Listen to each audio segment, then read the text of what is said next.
Hello everyone, this is Dean. I'm here today. I had a little bit of an issue this morning. I have a older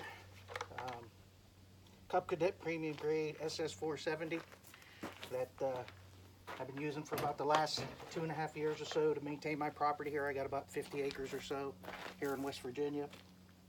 And I got up this morning to do some trimming, and lo and behold, I go to start this after using it just 2 days ago. I ran it for about 3 hours and come to find out that the motor seized on it. And actually in determining that, I pulled on it hard enough that I actually bent the shaft trying to get this thing to start, and yeah, it won't even recoil or rewind or anything now. So while I did spend a pretty decent amount of money on it, it was an alright trimmer. You know, I was okay with it.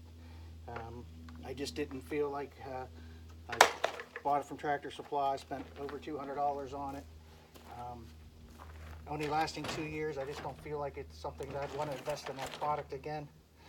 So after watching surely others that are out there, I went out and went ahead and bought the STIHL. I bought the FS91R after watching several reviews from many other people out there, and I can say that after using it today for about 2 hours, I'm not disappointed in it at all. It's got more power than what I'll need to maintain the roads and my yards and stuff like that I'm trying to keep up around here. I'm sure you've seen enough videos on how to start these things and maintain it, but just wanted everybody to see what my new toy is, and as I start to use it around the property, I'm sure you'll get to see it on future videos. All right, thank you.